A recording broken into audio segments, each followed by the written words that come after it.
What is going on, ladies and gentlemen? We're back on the Jets Roundtable. It's Matt O'Leary in the house with your boy Richie here from Jets Media. Matt, how you doing today, brother?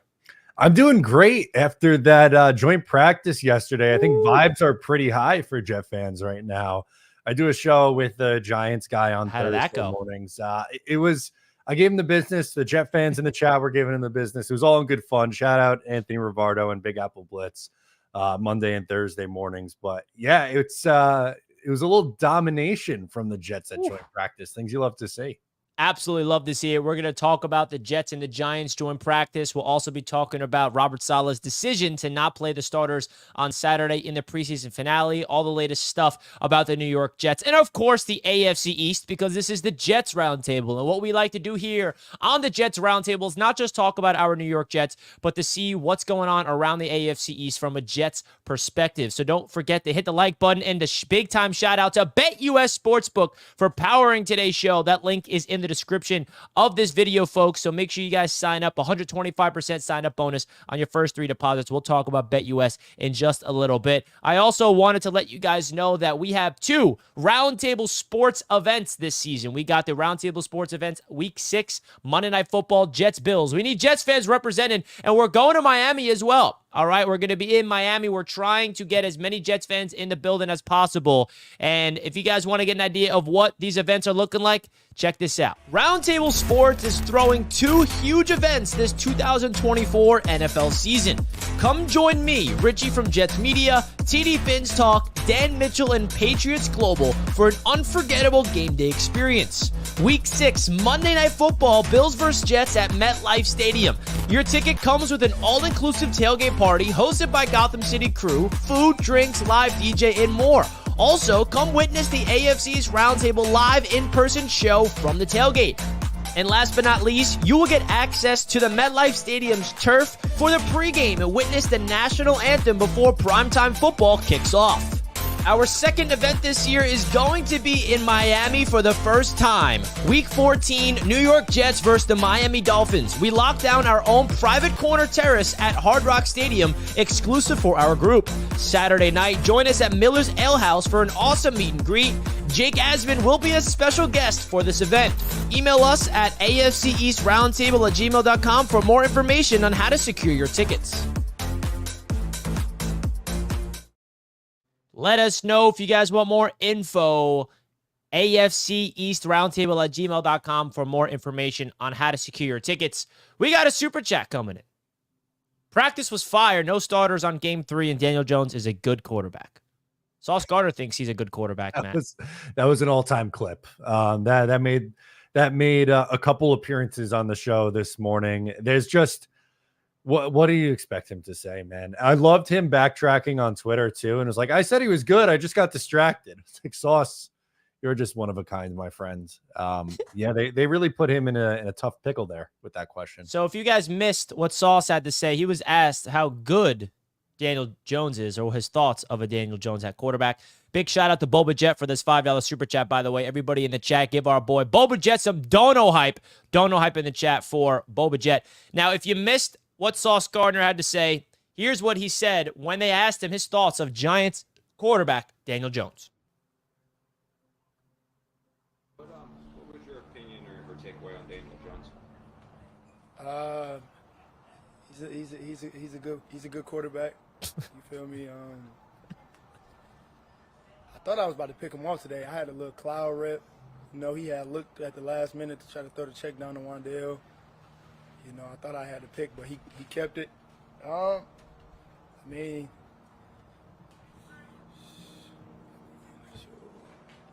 the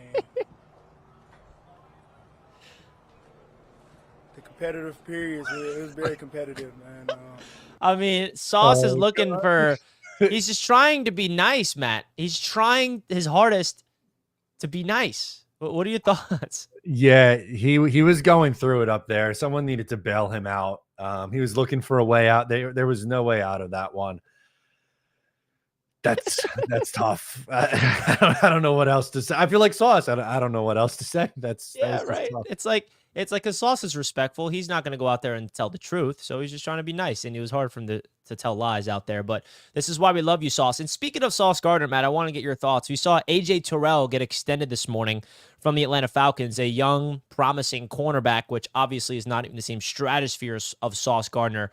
What do you think Sauce's contract will look like for the Jets, hopefully extending him after the season? Because the hope is, if I'm the Jets, I'm locking up Sauce as soon as the season ends next season. He's the first guy in line to get paid. I do not want them to wait until after next season, right? So what's your thoughts of the Jets paying Sauce? I know I'm getting ahead of myself, but that AJ Terrell contract definitely makes me think about Sauce's next up. Yeah, that was my first reaction to it as well. And I'd have to imagine that Sauce is going to get more. And AJ Terrell's a great corner. I mean, he deserves to get paid as well, just over $20 million. I think Sauce is going to come in around, I don't know, $22 to $23 million a year, probably on a 4-year deal.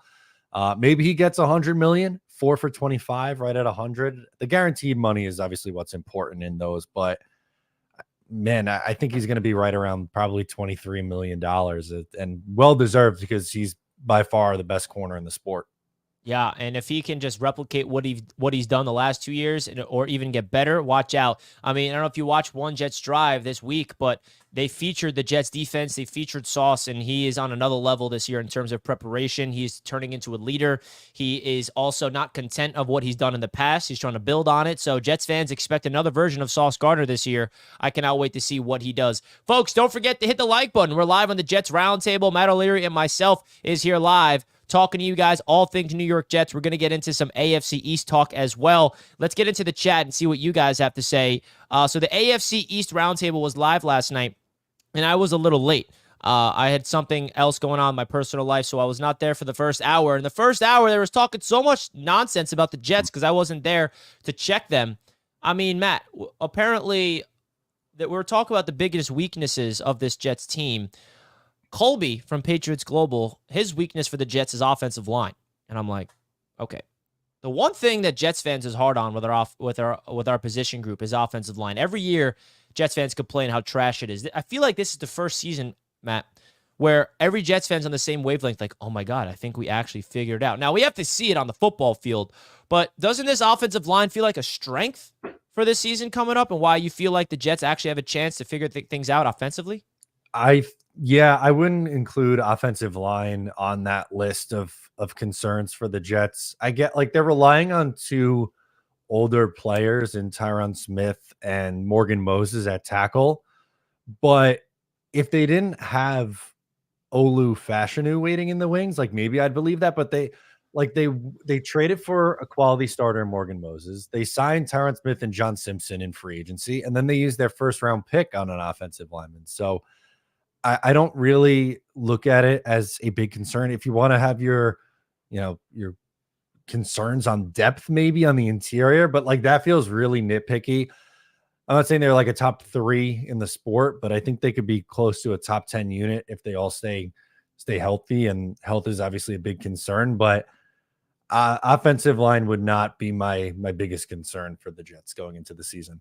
Yeah, absolutely not. I mean, I feel like when I look at the Jets, that's what gets me the most excited from the offensive perspective of why I actually think things are going to work out this year is what we did this offseason with the offensive line. We added 4 new pieces, 3 of them veterans, and the other one was a first-round pick who we get to put on ice as a rookie and just sit and learn behind one of the greatest to ever do it in Tyron Smith. So Jets fans are very excited and happy about our offensive line. I promise you that. And I want to make sure people realize that Jets fans are usually the opposite. We're usually going into the season concerned about the offensive line. Last year, even with Aaron Rodgers, that was a topic. We're going to training camp, and we're seeing Rodgers run for his life last year. We're like, yeah, we have Rodgers, but our offensive line stinks. Dwayne Brown seems to be a shell of himself. We had to get him healthy. Mekhi Becton was still trying to get healthy. We had a rookie of Joe Tippmann trying to learn behind Connor McGovern. AVT was coming off an injury. Lincoln Tomlinson was a bum. So, like, last year, we were like, this offensive line may be the reason why Aaron Rodgers doesn't work out. And now, that's not the topic anymore. We actually have optimism, realistic optimism. So, that's how I look at it. Yeah, no, I agree. Sorry to cut you off at there, but I was going to say, like, I just think last year, a lot of people had valid concerns about the offensive line, and we unfortunately saw it. If that was the take a year ago, I would say, okay, totally get it. Dwayne Brown coming back, Mekhi Becton hasn't been healthy, the whole thing. But as you just went through, they have 4 new guys in here. One of them, 11th overall pick. Joe Tippmann's a new starter this year who wasn't a starter on the original offensive line last year. I think you could argue could be an upgrade over what Connor McGovern was. So I'm really looking forward to it. And AVT back at guard too. Another thing that kind of gets overlooked. Absolutely. Now, I know it's just the joint practices and everything like that, but this is just what I mean by having a guy like Tyron Smith, okay? Like, there is a video that's going wild on the internet of what the Jets did to the Giants in the joint practice. I mean, this is one clip. I mean, just watch what Tyron Smith does to Brian Burns. Just completely buries him to the ground. Like, that is ridiculous. We've never seen, I know it's joint practice. We have to see it in the real game. But look at the pocket that Rodgers has and watch Aaron Rodgers throw off his back foot, barely even have his feet set, Matt, and deliver an absolute nuke of a dime to Garrett Wilson. And I know that this bum, like this corner that Garrett Wilson's cooking shouldn't even be on Garrett Wilson. Like, he's never going to have I'm assuming Garrett Wilson's never going to go up against a cornerback at the talent level of this guy in an actual game, but Garrett was cooking him all day long.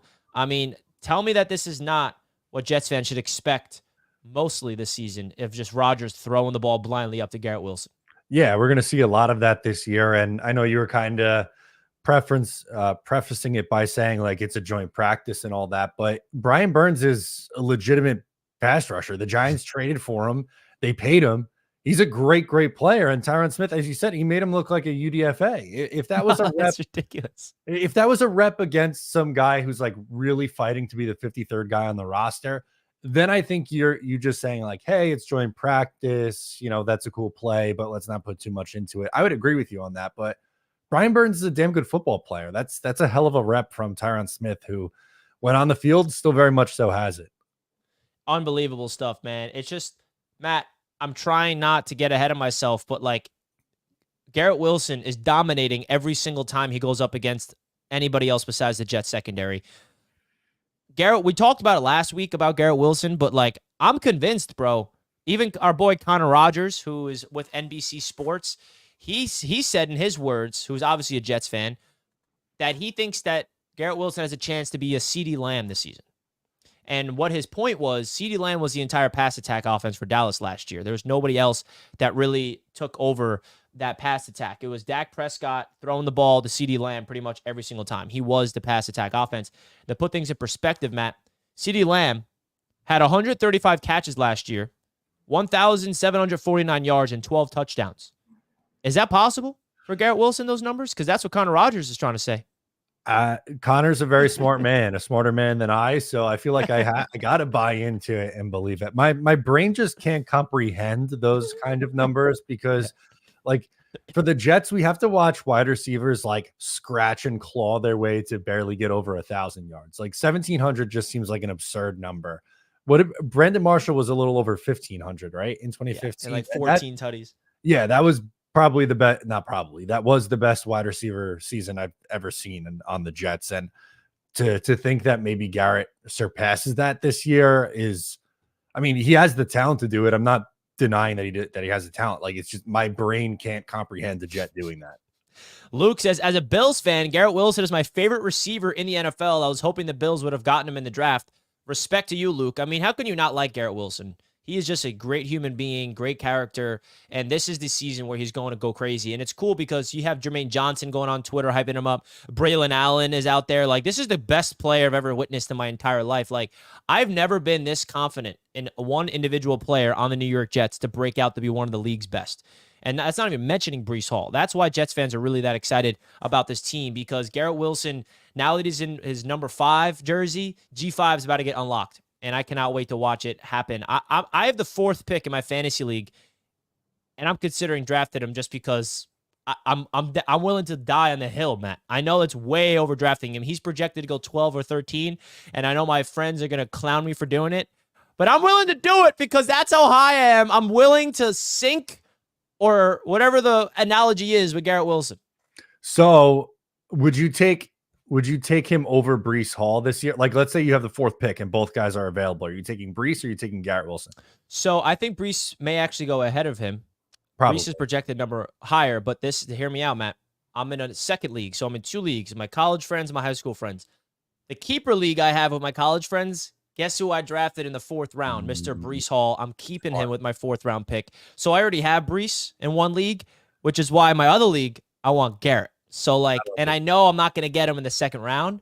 So either I just draft a guy like Tyreek or CeeDee Lamb and then try to trade for Garrett Wilson, which I know my friends will just try to, like, overprice it because they know I'm crazy, or I'm just going to say, screw it. I think Garrett Wilson is going to be one of the best receivers in football this year, and I'm going to live and die on the hill. But I think Breece, if that wasn't the case, I would take Breece over Garrett in fantasy. I think he's going to be better. See, I kind of got screwed in fantasy. I had one of my drafts last night, and we changed up how we're doing it a little bit this year. We're playing with the super flex. Have you ever done a super flex league before? Yeah, so quarterbacks go early, right? Yeah. So I had the number 1 pick in the draft. So I took Josh Allen because my thought process was quarterbacks are going to go early. You get the rushing side. I was between him or Jalen Hurts just because of the rushing ability there. So I take Josh Allen and Breece. By the time it looped back around, I knew Breece was going to be gone, but I was holding out hope that maybe Garrett Wilson would sneak his way back. Unfortunately, he didn't. So I got neither one of those guys. With my last pick, though, I did now with that many teams, and we also are doing 2 flex spots. So no kicker, no defense, 2 flexes, and a super flex. So there are a lot of running backs, a lot of wide receivers taken. With my last pick, I did take Braylon Allen. I needed a jet in there, and I said maybe he's just going to be, stealing goal line carries, and he'll have like 8 touchdowns from the 1 yard line or something. That was my dart throw last pick. I like that. I think Braylon Allen has a lot of upside in fantasy football. He's going to be that brute at the goal line that I think they want to give. Breece gets him down there, and then you plug in Braylon to get in the red zone and punch it in for the touchdown. So I want to ask your thoughts about this, Matt. Robert Saleh officially, announced that the starters will not be playing against the Giants in preseason, and I think a big part of that decision came from, even though Saleh did say he already made up his mind before the joint practice, but the Jets went out there and joint practice. They had a lot of reps. They played a lot against the Giants starters. What's your thoughts of not playing the starters at all this entire preseason? Last year, we saw a little series of them playing. This year, we're not going to see them at all. What's your thoughts of that philosophy from Coach? So and this is not good for what we do in podcasts, but I was very going into it like down the middle. If they decide that they're going to play the starters, I could see the positive on it. I understand why they would go that route. And if they sat guys, I also understood like being overly cautious. I will say like there's maybe a slight little bit of concern about offensive line chemistry for me. I'm not really worried about like Rodgers getting on the same page with his wide receivers. I think that's something you could do in training camp. But if there's any flaw or pushback that I would have on this plan, it's that I'm a little bit worried that the offensive line could be rusty in week 1 because they didn't get game reps together. Yeah, I mean, I feel like it's such a double-edged sword for me. I am still living in that fear of injuries where I'm just like, get everybody on like healthy for week 1 and let them figure themselves out in game reps. Is 2 series in the preseason going to make everything connect? I'm not too sure about it. Training camp is officially over, by the way. So that's something that is interesting. Training camp is officially in the rearview mirror, which means preseason is coming up, and then we got to cut this team down to 53. Name some players, Matt, that you are worried that will not make the 53-man roster, that you're holding out hope that they do, because there's a lot of guys. Every year it's the same situation with the Jets. There's a fan favorites that show out in the preseason, undrafted free agents, you name it. There's a few guys that I really am holding out hope that makes this team. Who are some guys that you feel like may be the odd man out or actually still has a chance to make the team? Yeah, there's a few at a couple different spots. On offense, the guy that I think is on the fringe that I'm holding out hope for is Jason Brownlee. I can't quit Jason Brownlee. I don't know what it is. He goes very quiet, and then he'll come back and have like a strong couple practices, and then have a tough game, and it's like, oh, okay, maybe he's not going to make it. And then he goes off like he did yesterday or earlier this week. I know he had a few catches deep down the field. So he went off against the Giants yesterday. Yeah, it was yesterday, right? Yeah. So I'm like, I'm back in on Brown. I've never left really, but I think there's potential there. Maybe he's an Alan Lazard replacement after this year. And on the defensive side of the ball, for me, I'm gonna go. I don't want to steal too many of the answers here, but I'll go Braden McGregor. He was a UDFA that I liked coming out of college at Michigan. And I was hoping that maybe he'd be one of the guys who makes it, but not only him. I think there's a lot of fringe guys on this defensive line that are going to be fighting for a spot. Do you like how many edge rushers do you think are going to make the team, and what do they do with Hassan Reddick? Is he going to like clog up a roster spot and there's not play?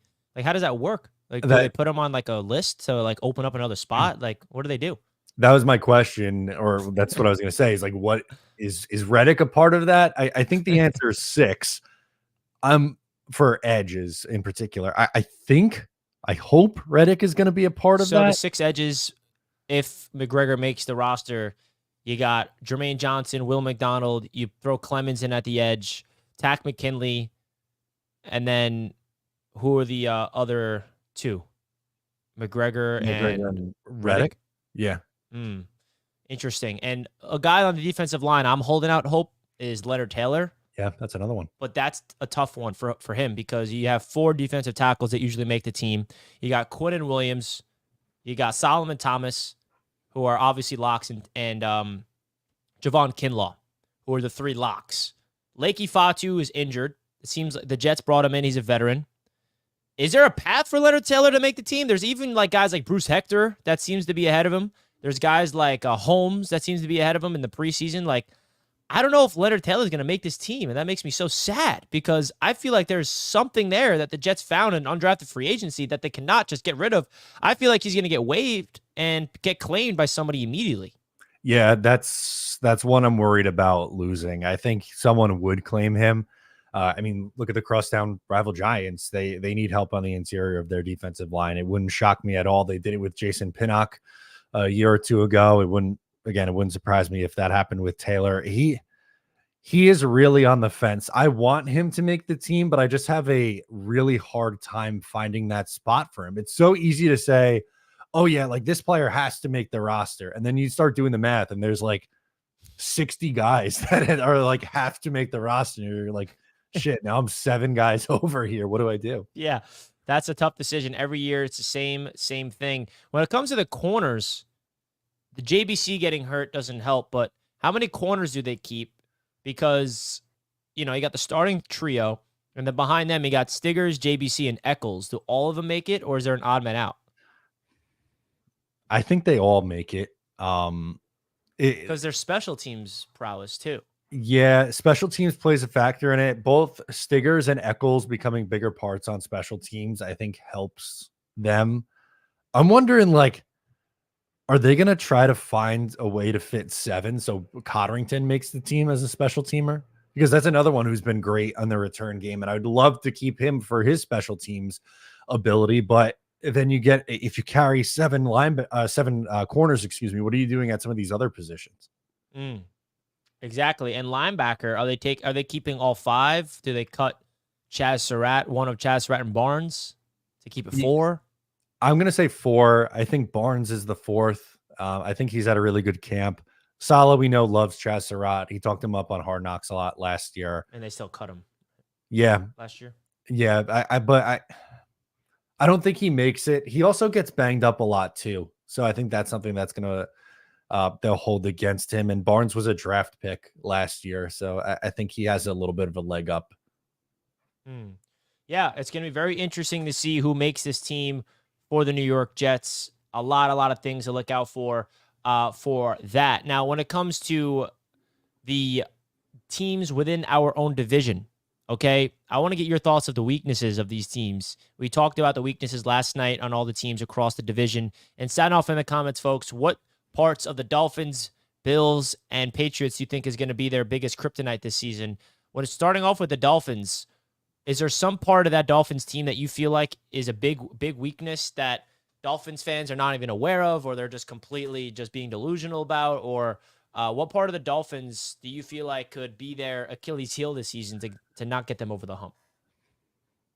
So For me, I'm looking at the defensive line and some of the pieces that they lost on that unit. I like Chubb is working his way back, and Jalen Phillips is back, but what kind of capacity is he going to be?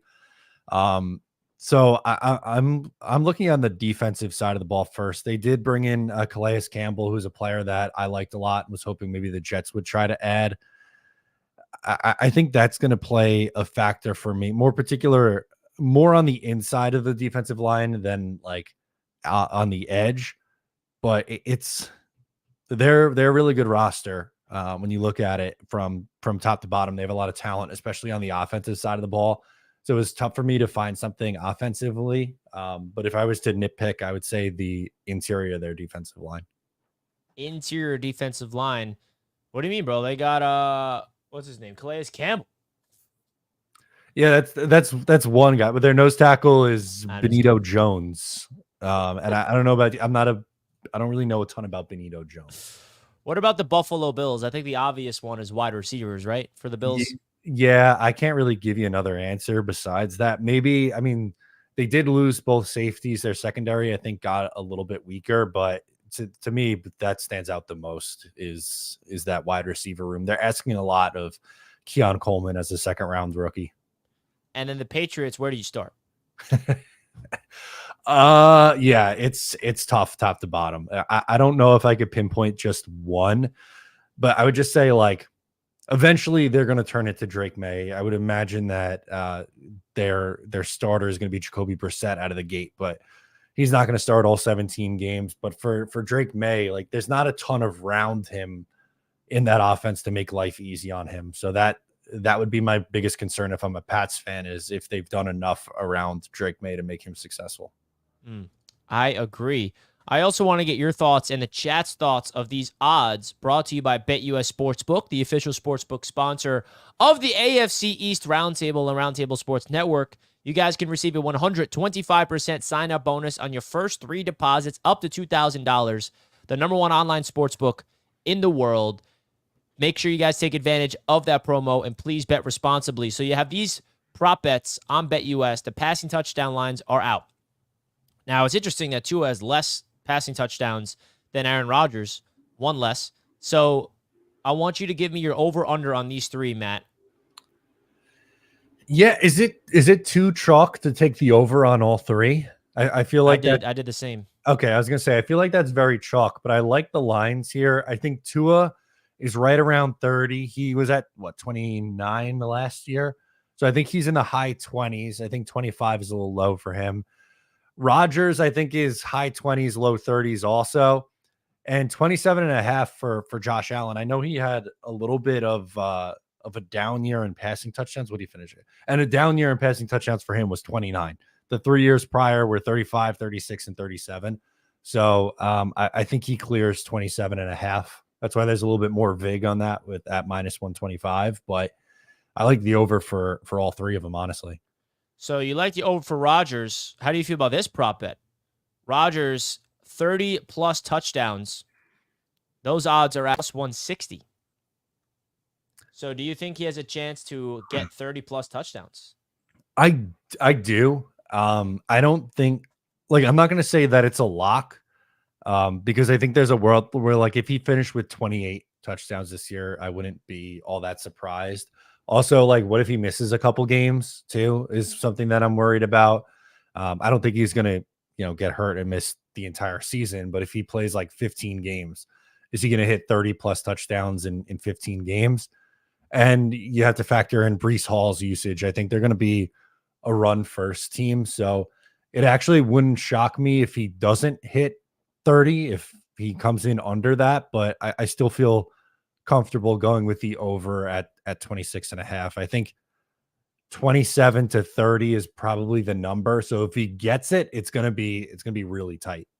Yeah, I agree. I think the plus 160 is a better bet than betting the over for Aaron Rodgers, just because of the odds. The odds at minus 110 compared to plus 160. You get plus your money. So if you guys want to take advantage of all the awesome player prop bets and future bets on BetUS Sportsbook, again, that link is in the description. If you did not open up your account by now, do it already, all right? BetUS is the #1 online sportsbook, and we're really, really fortunate to have them powering this YouTube channel all season long.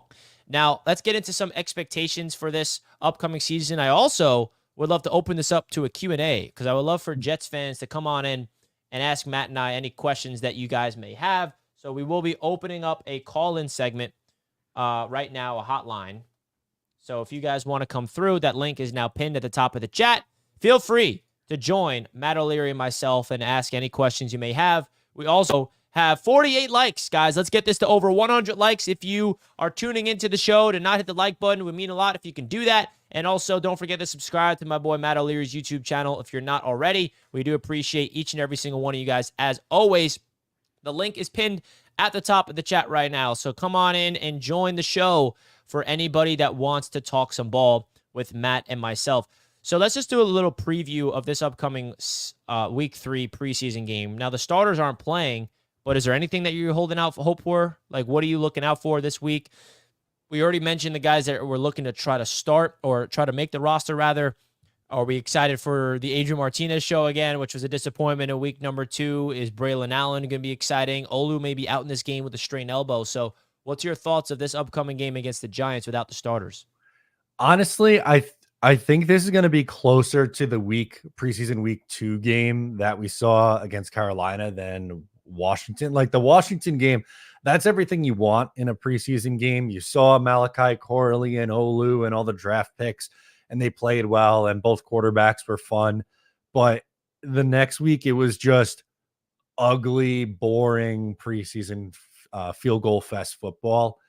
And unfortunately, I'm leaning more towards that. Like I'm not sure we see a ton of Braylon Allen and Isaiah Davis. This might be like really scraping the bottom of what the roster is and guys who might not even be here. Like Brandon Smith, I know he's had a strong preseason and some are hoping he makes the roster, but a lot of him and who's the running back, Valladay and Deion Jackson, a lot of those guys getting touches. Do you think Izzy can make this team? Are they going to hold on to 4 running backs? That's a whole thing because correct me if I'm wrong, they've held on to 4 running backs every single time under the Saleh Douglas tenure. Am I wrong? I believe you're correct. Last year I want to say they did. Yeah, it was Dalvin Cook, Michael Carter. Did Bam make the team with Brees at that time? Well, Brees and Izzy. Oh yeah, Izzy. I'm sorry. So yeah it was 4. Mm-hmm. So do you think it'll be 4 again and Izzy keeps on the team? Because I don't want them to get rid of Izzy. I think they might. Like it wouldn't be the most shocking thing if they kept 4 because as you said, like they've done it every single year. But I just worry about going through this roster and like, okay, if you carry 4 running backs, where are you making that up somewhere else? And there's other areas, like if you want to carry 7 receivers or if you want to carry 7 corners, you're probably not going to be able to get away with carrying 4 running backs. And with the usage I think we've seen Izzy in during training camp in the preseason, I just think it'd be really tough to make that one work. Yeah, Dallas Cowboys fans are holding out hope that we cut Izzy and they can pick him up. I mean, the amount of Dallas Cowboys fans that's in my mentions like, hey, can we have one of your running backs? Why are you hoarding all of them? People around the NFL think the Jets are cheating and we're hoarding running backs. This feels like a video game or something, or fantasy football where you draft all the running backs and you're like, hey, you're not allowed to keep all the running backs. It's too valuable. I think that's awesome that we're doing that. I mean, the fact that Joe Douglas is doing this in a position that's devalued, I don't think it's as devalued as some people think. Running backs are a position that if you draft well and you have them on cheap contracts, you have an advantage. Yeah, they definitely will have an advantage. And it's so crazy that like Brees is the oldest of the group now, pretty much. You know, Izzy's going into his 2nd year and then you have 2 rookies. That's a really, really young group. And I wouldn't be surprised, again, I'll say it, like if they end up cutting bait with Izzy Abanikanda and they go with 2 rookies behind Brees Hall, I think they complement him well. And I mean, Abanikanda is going to get claimed by someone. Dallas is a really good call out because they have the corpse of Ezekiel Elliott and whoever else in that backfield. That's not ideal. I think they would come knocking for Izzy. All right. Well, we shall see if Izzy makes this team or not. We got our first caller coming on in, Mr. Phenom himself. Phenom, diehard Jets fan since 1968. What's good, Phenom? Can you hear me? How you doing? We're doing good, man. How are you? Oh, terrific, man. Can you guys hear me fine? Yeah, we can hear you great. Okay, terrific. I heard you guys talking fantasy football, so I actually had Brees in a couple of leagues last year, won championships, and he was the second or third back, so that's great. The opportunity to try to get them both is difficult, so I was hearing Matt's story. How are you, Matt? I'm doing good, Great Phenom. stuff always, man. I enjoy your content as well. Thank you. I appreciate that. I'm having a hard time hearing you guys. I don't know why. Let me put my earbuds back in. Maybe Put those on, Phenom. We got to hear what you got to say. Really excited about the Jets this season. You guys know it. It's great to be in the position that we're in, and just really looking forward to it. I'm going to the second game of the season in Tennessee, so I'm looking for that game because we're going to probably need it. Either we'll be 1-1 after that game, or maybe hopefully not 2-0, 0-2, not 0-2. So we'll see. So what's your predictions? Yeah. I'm having a hard time hearing you guys. Wait, there it goes. There it goes. You hear me now? All right. So, I hear you better now. You hear us better now? Well, we appreciate the call, Phenom. We appreciate the support. Good. You're good now? All right. So you absolutely, said you Richie. Take care, guys. Thanks for the support always. I like you guys. Great. Let's go, Phenom. Phenom. The legend Phenom. Always calling in, giving us the great commentary. Jets fans are the best, man. Appreciate you, Phenom. We're so lucky we get to do this every day. It's awesome getting to interact with Jet fans all the time. And especially here on YouTube, we have a really good community. Couldn't agree more, man. I mean, the Jets community has grown and grown and grown. And the cool thing about the Jets community is that we've grown through misery. Yeah. That's what we've grown with. Misery. Someone that knows it very well, that is very optimistic about this season. Mr. King Lowski himself. Oh, my man. In the house. Preacher of the realm. AFC East round table. Gentlemen, how are we doing? We're doing great, King Lowski. How about yourself? I'm good, baby, man. Hey, let me just say this, man. It's always good to see my Jets brothers on this fine day. Let me just say this, man. That damn round table last night had me real heated. Okay? What were they saying when I wasn't there?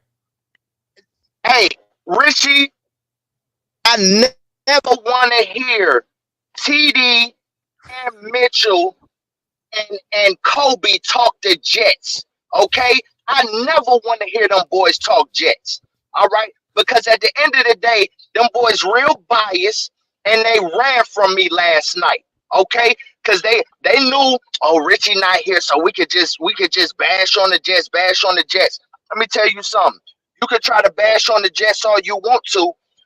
This year, y'all in for a rude awakening. Okay, this Super Bowl run is going to be like no other. And I say Super Bowl run with conviction. You hear me? With everything in me. Because this doesn't happen to Jets fans all the time, okay?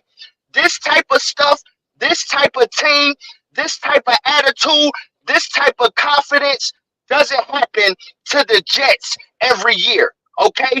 We say Super Bowl and mean it this year because we really believe in it. In past years with Sam Darnold and Zach Wilson and all of these other second tier and third and trash tier quarterbacks we had, we didn't say that. We said maybe we'll make the playoffs. Hey, maybe we'll make a wild card. This year, we have the team, the defense, and the damn offensive line and offense to make a Super Bowl run, baby. Okay? I don't give a damn what them other round tables say. They nervous. All right? We all saw the clip, TD. Glenn, I know you saw the clip. You can say it's AI if you want to. But all you bums in the damn division is scared. Okay? Let's be real about it. All right? The Jets is coming for y'all. And y'all better be on notice because we're going to put y'all on notice week 1.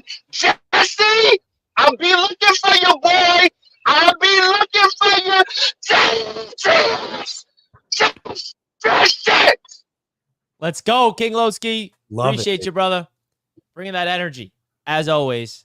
Shout out to King Lowski, man. He's calling out Jesse, who is our 49ers rep of the NFC West roundtable. He's looking for him, Matt. He's looking for him. I'm going to be going on with Jesse to do a stream before Jets 49ers. I'm very excited for that. We talked through. I gave him your Matt. Yeah, he seems like a great guy. I've seen his work over on Roundtable before, so I've never met him before, but I am very excited to collab with him. I think it's going to be really fun for Jets and 49ers fans. Yeah, he asked me if there's any Jets creators that I'd recommend.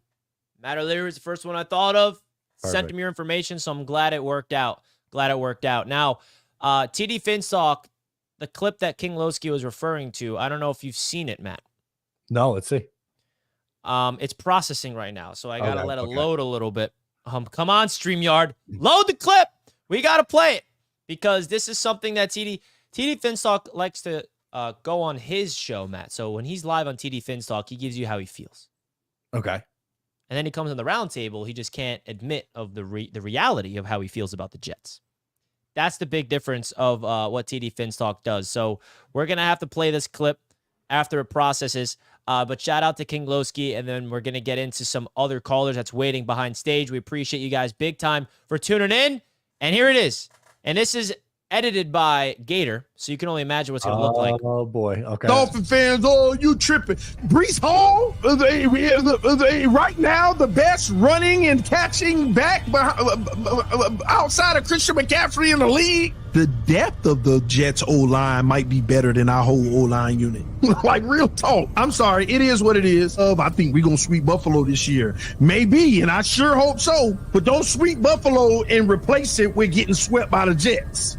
It is a fact that they're deeper than us on the O-line, deeper than us at linebacker. It is a fact that they're deeper than us on the D-line. Better cornerback unit overall. Well, let's stop lying to ourselves. The Jets have a better roster than the Miami Dolphins. That's actually a fact, man. I don't have to sit here and be a homer and just tell you, oh, we're better. They got a better roster by far.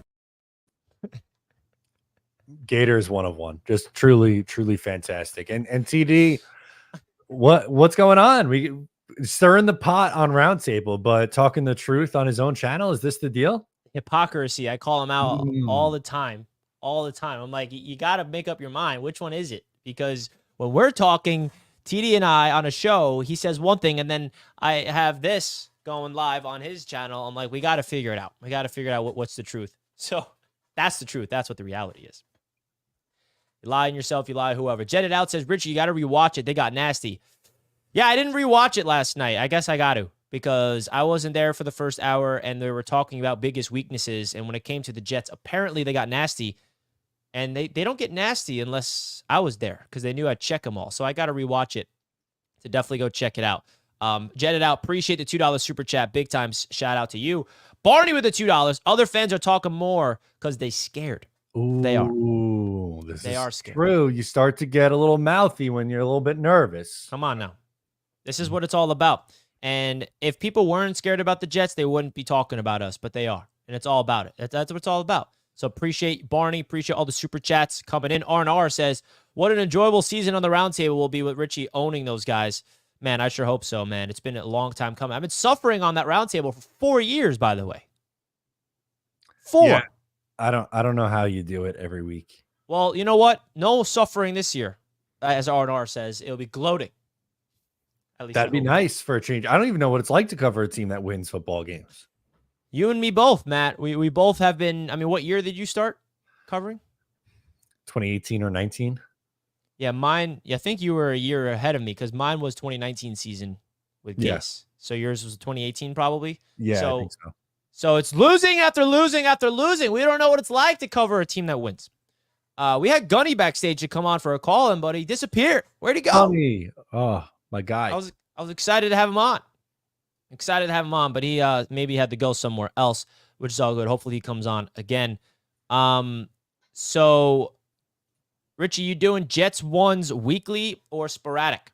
What's Jets ones? You mean just Jets shows? Yeah. We're going to be trying to do as much Jets content as possible. I was going to do an all-22 breakdown of last week, but like the all-22 film did not come out on NFL Plus. I mean, I don't know if it's there yet, but it was like now it's a little outdated and nothing really exciting happened in that preseason game anyway. Don't put yourself through that. Yeah, you don't need to watch the all-22 of that game. No, I mean, it's fun to see all Olu at right tackle and stuff, but like, come on now. There's nothing really exciting happening in that one. But yeah, we're going to get into a really good flow of structure here on the channel. Roundtable one. So he means the Jets roundtable. Oh, the Jets roundtable. Yeah. So the Jets roundtable will be weekly. We're actually going to be sliding it to Wednesdays at 1:00. That's going to be the slot that we're going to try to make it when the season launches. It's going to be me and Matt. And then if Jake can make it and Ryan can make it, and if Matt can make it, that's going to be the quad that kind of rotates. And any other Jets content creators is more than welcome to join. It's not like it's only us four. This is a show that I want to make Jets fans and Jets creators to come on and talk their trash to the AFC East. So yes, the Jets Roundtable will be a weekly show, weekly segment of all of us talking our smack all season long. So we got to make sure that's happened. Hey, Richie, talk about Monday's practice. I'm glad you mentioned this, Glenn. Because Glenn's holding on to Matt that we had a bad practice on Monday. And I think what Aaron Rodgers said about this practice is so brilliant. You need to have a bad practice to look back on in order to improve. If you're just all flowers all the time, you never have something to look back on and improve from. So what's your thoughts of the bad practice on Monday? Because I think the bad practice on Monday helped them to realize, okay, these are the issues at hand. Let's focus on these issues and let's clean them up. You want to make the issues and the mistakes in practice so you can clean them up for game time. They go up in the joint practice and they dominate. The offense was literally on fire yesterday. So Glenn wants us, Glenn's a Dolphins fan, if you know, Matt. Okay. He keeps wanting to talk about the Jets' bad practice on Monday. So what's your thoughts about that bad practice? Because Glenn seems to really want to talk about it. The offense had a bad practice, but I think the defense looked pretty good.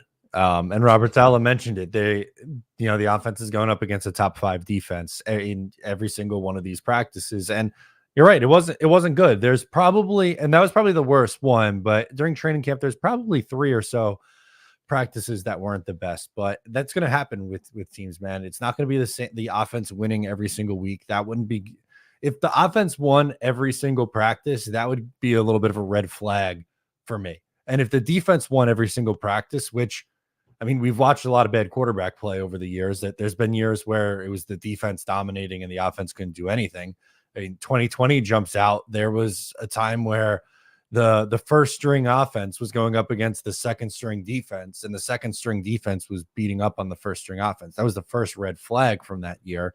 That's not the case here. It's a really proven elite unit on defense and an offense that should be much improved. And I think there's been games and practices where one side has looked better and then the next day the other. I'm not really concerned about it. I'd be more concerned, as I just said, if it was the defense winning every single day or if it was the offense that won every single day. So what's your thoughts of Glenn saying this now? And they don't play during the preseason at all, going up against the 49ers, and you're not worried. The 49ers that's the toughest game on their schedule right out of the gate. I am worried about it. Hassan Reddick potentially not being there, it is absolutely a concern. I don't think there's a single Jet fan that would say they're not worried about the 49ers. I think what Glenn's saying is we should be worried because we had a bad practice Monday. That's what he's like. We had a bad practice Monday, so we're gonna suck. I guess it's possible. I mean, anything's possible. If they come out and lose to the 49ers, I'm going to be upset about it. Of course, it's going to bother me, but there's 16 more games on the schedule. I'll say this, Glenn. If the Jets went out there against the Giants offensively and struggled, I'd be a little concerned. Right. I would. And that was after the Monday practice. Monday was a tough practice for the offense, a big victory for the defense. And then we had a joint practice, which really matters the most. We went up against a team that's not as good as us. And what do good teams do against bad teams? They dominate. And that's what the Jets did. That's what makes me feel good. We went up against a defense, which, by the way, is very good up front, but terrible in the secondary. And the Jets' offensive line held up against Brian Burns, Kayvon Thibodeau, and Dexter Lawrence. And Aaron Rodgers picked apart that team. So, no, I'm not worried about that Monday practice because we went up against another NFL team that came to our building and literally dominated them. Am I concerned about Monday Night Football against the 49ers? You goddamn right I am. I mean, we're talking about the best defense in the league, arguably. In San Francisco. Of course, we're nervous. We're also excited. And if we lose that game, the season's not over, by the way. That was the point that I was trying to make. And weren't there practices where Tua didn't look great in training camp? And that's not like that's not an anti-Tua thing. Like it's gonna happen. There's gonna be times where your guys don't look great. Like I just don't think that the Jets offense dominating every single day would be great. Just like Miami's offense hasn't dominated every single day in practice. And that's a really good offense, as we've seen over the last 2 years. Glenn, it's the last time we're going to acknowledge you, okay? No, I'm not saying you should be worried about practice. I'm saying that defense is as hard as you're not getting continuity. I think his point is we should be playing the preseason because we had a tough practice and you got to go out there on Saturday to play. I get them not playing, people being concerned about them not playing in the preseason. I do. If they did, how many offensive snaps do you think they're going to take in that game? 10, maybe? One drive, two at the most? If you go 3 and out both times, that's 6 plays total. I don't know. I think we're making too big of a deal out of it. Could not agree more. Matt and Richie, are there any bets that you've placed on Jets futures to win it all? Any big bets that you've made? Yeah, I did put in 2 so far. I do every year. I do Super Bowl bet. So that's already in. Clearly have not got my return on that one yet. And also I did put in the Jets for the division on BetUS at plus 170. Which I think that's what it's still at, with the Jets as the favorite now to win. Did it flip? The Jets are the favorite? Earlier this week it was. And I think Buffalo was 175 and Miami was 200. Okay, because I remember, let me double check on BetUS. Yeah, so on BetUS we're actually still at 180 because the graphic they posted on BetUS had the Jets at what you're saying, Matt, and then I double checked the site and I think it flipped again. Okay, so lines could, that happens. Lines fluctuate. So you had the Jets at plus 170. That's at plus 180. Yeah. What's the Super Bowl odds? Because your boys put cash on that right now. Come on now. The Ching NFL Super Bowl. Let's see it. Like plus 2,000. Plus 2,000, baby. Oh, right. There we go. You were right. I got 15 in my account. I'll have to deposit it, but we shall see. Guys, let's go. All right. Shout out to BetUS. Cool little thing about BetUS, folks, that I just noticed, by the way. If you go to their site and click this tab right here, BetUS TV, your boy's featured on it. Where we at? I'm over here somewhere. There we are. Oh, look at that handsome mug. Look at that. The Huddle, live in an hour. We're featured on the site. It's pretty cool. Dan Mitchell is apparently the host, and I guess I'm a co-host of it. That's news to me. But TD and I are co-hosts of the Huddle. All right, Dan. Okay, Mr. Host. But yeah, we're excited for the 3 o'clock show that will be tipped off in just an hour every Monday through Friday, 3 p.m. EST. Did you guys hear the 49ers had to cancel joint practice because they have too many injuries? So, yeah, there's a lot of injuries that the 49ers have, a lot of holdouts as well. That's going to be interesting to see. Definitely a story. Dan Mitchell's an industry player. That's really funny. I like Dan, but that's really funny. Oh my God. I got to tell him you said that because I think he hosts the NFC West roundtable and somebody in the comments of that roundtable, Matt, called Brock Purdy an industry player.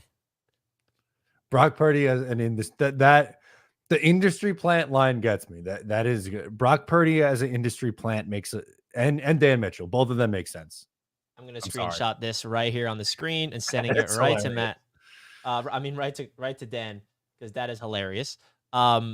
Yes, he is an industry plant. You guys are onto it for sure. So what's your thoughts of the Niners injuries and their holdouts? Do you think it's going to impact week 1 at all? I do. I mean, the left tackle and running back is one that I'm looking at. And Ayuk.